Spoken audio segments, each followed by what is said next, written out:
பல்லாண்டு பல்லாண்டு பல்லாயிரத்தாண்டு பல கோடி நூறாயிரம் பல்லாண்டு பல்லாண்டு பல்லாயிரத்தாண்டு பல கோடி நூறாயிரம் மல்லாண்டு தின்கோள் மணிவண்ணாவும் செவ்வடி செவ்வி திருக்காப்பு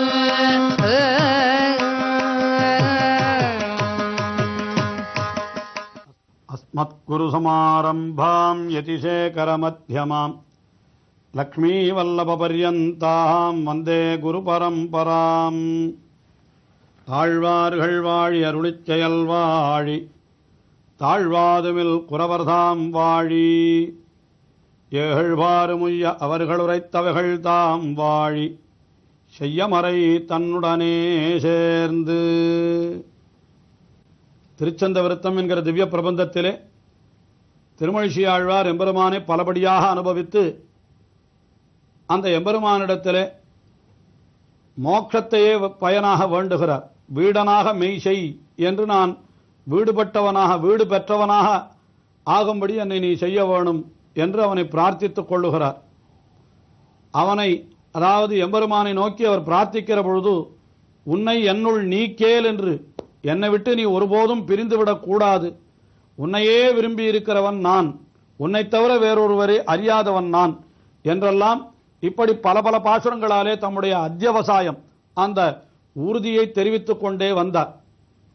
இப்படியெல்லாம் என்னையன்றி வேறொருவரை அறியாதவராய் நீர் இருக்கிறீர் என்று சொன்னால் அப்படி எனக்கு என்ன பெருமை என் எம்பெருமான் கேட்டான் போலும். உடனே அந்த எம்பெருமான் எல்லா வஸ்துக்களுக்கும் பிரகாரியாய், அதாவது எல்லா வஸ்துக்களையும் தனக்கு பிரகாரமாக கொண்டு அவன் எல்லா வஸ்துக்களுக்கும் அவன் பிரகாரியாய் இருக்கிறான். பிரகாரி என்றால் எல்லா வஸ்துக்களுக்கும் உள்ளேயும் உறைந்து கொண்டு அவற்றையெல்லாம் தன்னுடைய பொருளாக நடத்தி கொண்டு போகிறானே, அப்படிப்பட்ட அவனுடைய பெருமை. முக்கியமாக சொல்ல வேண்டும் என்றால் அவனுடைய அந்தராத்ம பாவம் என்று சொல்லலாம். எல்லா பொருள்களுக்கும் அந்தர்யாமியாய் நிற்கிற நிலைமை. அந்த பெருமையை 94வது பாசுரத்திலே தெரிவிக்கிறார். உனின்மேயவாதினி உறக்கமோடுணர்ச்சி நீ ஆனின்மேயவைந்தும் நீ அவத்துள் நின்ன தூய்மை நீ ஆனினோடு மண்ணு நீ வளங்கடல் பயனு நீ யானி அதன்னி எம்பிரான் நீ ராமனே. இந்த பாசுரத்திலே எல்லாம் எம்பெருமான் தான் என்று தெரிவிக்கின்றவர் என்ன தெரிவிக்கிறார் என்றால் ஊனின்மேய ஆவினி. ஊனின்மேய, ஊன் என்றால் சரீரம், அந்த சரீரத்துக்கு உள்ளே இருப்பது ஆத்மா என்று சொல்லப்படுகிறது. உடலுக்குள்ளே என்றோ ஆத்மா இருக்கிறது. ஊனின்மேய ஆவினி என்றால் உடலுக்குள்ளே ஆத்மாவாக இருக்கிறவன், அல்லது இந்த ஊன் என்கிற சப்தத்தாலேயே ஆத்மாவை சொல்லுவதாக கொண்டால் அதற்குள்ளே ஆத்மாவாக இருப்பவன் பகவான் என்று அப்படியும் பொருள் கொள்ளலாம். ஊனின்மேய ஆவினி, ஆவியோடு ஆக்கையும் தானே அழிப்போடு அழிப்பவன் தானே என்று எம்பெருமானை ஆவி என்று ஆத்மாவாகவும் ஆக்கை சரீரமாகவும் இருக்கிறவன் என்றெல்லாம் கூட நம்மாழ்வாரும் அருளி செய்திருக்கிறார். இங்கே திருமழிசை ஆழ்வார் ஊனின்மேய ஆவினி என்று அவனை தெரிவித்தார்.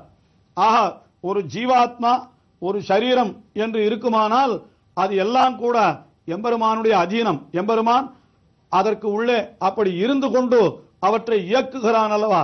ஆகையினாலே அவை எம்பெருமான் என்றே சொல்லலாம்படி அமைந்திருக்கின்றன என்று காண்பித்தார். அதற்கு மேலே உறக்கமோடு உணர்ச்சினி. ஒருத்தன் உறங்கி கிடக்கிறான் என்றாலும் இன்னொருத்தன் உணர்ச்சியோடு விழித்திருக்கிறான் என்றாலும் அதற்கும் கூட எம்பெருமானிட்ட நியமனம்தான் காரணம். அவனன்றி ஓர் அணுவும் அசையாதாகையினாலே ஒருவனுக்கு உறக்கம் வருவதற்கும் எம்பெருமான் தான் காரணம், ஒருத்தன் விழித்துக் கொண்டிருப்பதற்கும் எம்பெருமான் தான் காரணம் என்பதை உறக்கமோடு உணர்ச்சினி என்று தெரிவித்தார். இதெல்லாம் சேத்தனர்களை பற்றின விஷயமாக அமைந்துவிட்டது. அதற்கு மேலே தெரிவிக்கிறார் ஆனின்மேய ஐந்தும் நீ. ஆன் என்னால் பசுக்கள், அந்த பசுக்களிடத்திலே 5 விஷயங்கள் இருக்கின்றனவாம். அவற்றுடைய அந்த பால் என்று சொல்லுகிறோமே, அதுபோல அதனுடைய வஸ்துக்கள் எல்லாம் பால் தயிர் முதலான வஸ்துக்கள் இவைகளெல்லாம் சேர்ந்து 5 வஸ்துக்கள். அவை என்ன தெரிவிக்கப்படுகின்றன என்றால் பஞ்சகவ்யம் என்று தெரிவிக்கப்படுகின்றன. அவைகளை உட்கொண்டாலே ஒருவனுக்கு புனிதத்துவம் ஏற்படுகிறது, பரிசுத்தி ஏற்படுகிறது என்று சாஸ்திரங்கள் தெரிவிக்கின்றன. அதாவது தயிர், பால், நெய், அதனுடைய மூத்திரம், கோமயம் என்று சொல்லப்படுகின்ற இந்த 5 வஸ்துக்கள் இவைகள் 5ஐயும் ஒன்றாக சேர்த்தால் அதற்கு பஞ்சகவ்யம் என்று பெயர். அந்த பஞ்சகவ்யம் என்பது தான் தூய்மையானதோடு மட்டுமல்லாமல் தன்னை உண்பவரையும் தூய்மையாக ஆக்குகிறது என்று சாஸ்திரங்கள் சொல்லுகின்றன. ஆனால் அந்த வஸ்துக்களுக்கு அந்த தூய்மை எங்கிருந்து வந்தன என்றால் எல்லாம் எம்பெருமானுடைய அனுகிரகத்தாலே. அதைத்தான் தெரிவிக்கிறார் இந்த பாசுரத்திலே. ஆனின்மேய 5ம் நீ, அந்த பசுக்களிடத்தில் இருக்கக்கூடிய இந்த 5 விஷயங்கள், பால், தயிர், நெய் முதலானவை, அவைகளும் நீதான். அதற்கு மேலே நீதான் என்றால் நீ இட்ட வழக்கு என்று பொருள். அவற்றுள் நின்ற தூய்மை நீ. அந்த பஞ்சகவியத்திற்கு ஒரு தூய்மை உண்டு என்று சாஸ்திரம் சொல்லுகிறது, ஒரு புனிதத்துவம். அதுவும் உன்னாலே என்றோ நீ என்றோ இப்படி இந்த வஸ்துக்கள் இருக்கட்டும் என்று சங்கல்பித்திருக்கிறாய் என்று தெரிவித்தார். அதற்கு மேலே அடுத்தபடியாக மேலே என்ன தெரிவிக்கிறார்? ஆனின்மேய 5ம் நீ, அவற்றுள் நின்ற தூய்மை நீ. யானும் நீ, அதன்றி எம்பிரானும் நீ என்று. யானும் நீ என்னால் நானும் உன்னுடைய உடைமை. ஆஹா, ஊனின்மேய ஆவினி, உறக்கமோடு உணர்ச்சினி. ஆனின்மேய 5ம் நீ, அவத்தினுள் நின்ன தூய்மை நீ. வானும் நீ, மண்ணும் நீ என்னால் வான் என்னால் பரமாகாசம், அதுவும் நீதான். மண்ணும் நீ என்னால் பூமி, அதுவும் நீதான் என்னால் என்ன பொருள்? இதெல்லாம் எல்லாம் எம்பெருமானுடைய உடைமை என்று பொருள். எல்லாம் அவனிட்ட வழக்காய் இருக்கின்றன. வளங்கடல் பயனும் நீ என்று. உயர்ந்த கடல் என்ன, உயர்ந்த கடலிலே கிடைக்கக்கூடிய பயன்கள் என்ன, எல்லாம் நீ என்று சொல்லி முடிவிலே என்ன தெரிவிக்கிறார்? யானும் நீ, நானும் நீதான் என்று சொன்னால் நான் எப்படி உன்னுடைய உடைமையோ அதுபோல இந்த வஸ்துக்கள் அத்தனையும் உன்னுடைய உடைமை. யானும் நீ, அதன்றி எம்பிரானும். யானும் நீ என்று சொன்னவர் நீதான் சொன்னா அப்போ நான் வேறு நீ வேறு அல்ல என்று பொருள் கொள்ளலாமானா? எம்பிரான் என்று, நீ எனக்கு தலைவன் என்று சொன்னார். அப்போ தான் அவருக்கு அடிமை என்கிற பொருள் கிடைக்கிறது. ஆகையினாலே அடிமையான இவர் எம்பெருமானுக்கு உடைமை என்கிற கருத்திலே யானும் நீ என்று சொன்னவர், அதன்றி எம்பிரானும் நீ ராமனே என்று. இது அத்தனையும் ராமபிரானாக வைத்து, அப்படி ராமபிரான் தானே இப்படி, அதாவது நாராயணன் தானே ராமபிரானாக வந்து அவதரித்தான். ஆகையினாலே பகவான் ராமபிரான், அவன்தான் இப்படி இருக்கிறான், எல்லாமுமாக இருக்கிறான் என்று இந்த பாசுரத்திலே அவனுடைய பெருமையை தெரிவித்தார்.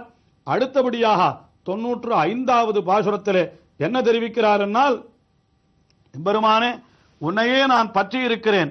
ஆனால் கீழே ஒரு பாசுரத்திலே இவர் தெரிவித்தார். என்ன தெரிவித்தார் என்னால், இப்படி பற்றி இருக்கிறவர்களையும் கூட சற்று அகற்றி வைக்க கூட அவன் வல்லவன், மெய்த்தன் வல்லை, ஆதலால் நீங்குவிக்க நீயினம் மெய்த்தன் வல்லை என்று தெரிவித்தாரே. அப்படி நீ ஒருவேளை என்னை ஆக்கி வைத்தாலும் கூட உன்னை அன்றி நான் வேறு ஒருவரை நெஞ்சாலும் நினைக்க மாட்டேன் என்று அடுத்த 95வது பாசுரத்திலே தெரிவிக்கிறார்.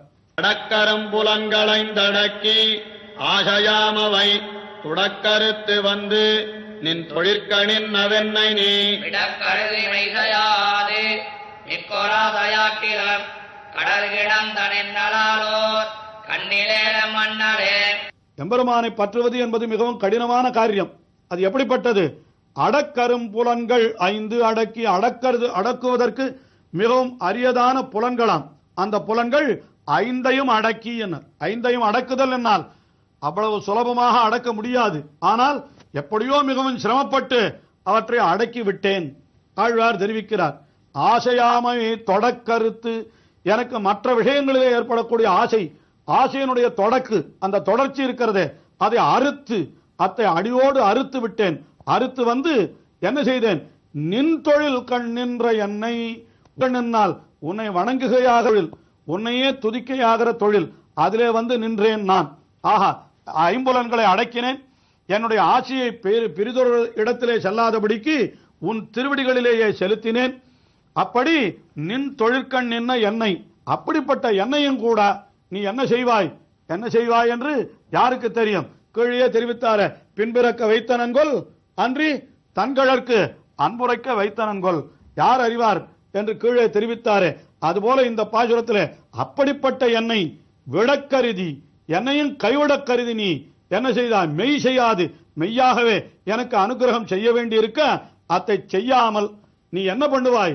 மிக்கோர் ஆசையாக்கிலும், வேறு ஒரு விஷயத்திலே என்னுடைய ஆசை செல்லுமாறு நீயே ஆக்கிவிட்டாலும் ஆக்கிவிடலாம், ஆக்கி விடுவாய். அப்படி வல்லவன் தானே நீ என்று கீழே தெரிவித்திருக்கிறார். இப்படி எம்பெருமான் செய்ய வல்லவன், மெய்த்தன் வல்லை ஆதலால் என்று கீழே தெரிவித்திருக்கிறார். அப்படி ஒருவேளை உன்னுடைய திருவடிகளையே பற்றி இருக்கிற நான் உன்னை விட்டுவிட்டு வேறு விஷயங்களை பற்றும்படியானவனாக என்னை நீ ஆக்கி வைத்தாலும் கூட நான் என்ன செய்வேன்? எம்பிரானே, கடல் கடந்த நின்னலாலோர் கண்ணிலேன் எம் அண்ணலே கடல் கடந்த உன்னை தவிர திருப்பார்கடலிலே, அதாவது நீ எமக்காக வென்றோம், நீ இப்படி வந்து திருப்பார்கடலிலே சயனித்திருக்கிறாய், எங்களுடைய துன்பத்தை தீர்ப்பதற்காக வென்றோம். அப்படிப்பட்ட கடல் கடந்த நின்னலாலோர் உன்னை தவிர வேறொரு கண் வேறொருவரை கண்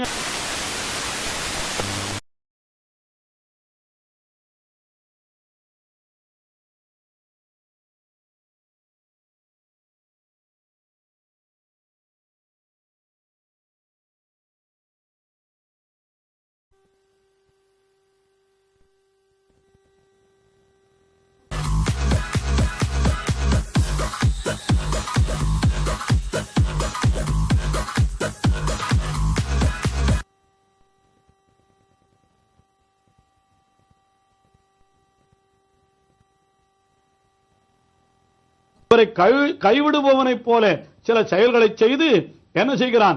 மிக்கோர் ஆசை ஆக்கிலும் என்று வேறு விஷயங்களிலே ஆசை உடையவரைப் போல இவரை செய்து விட்டாலும் விடுவானா?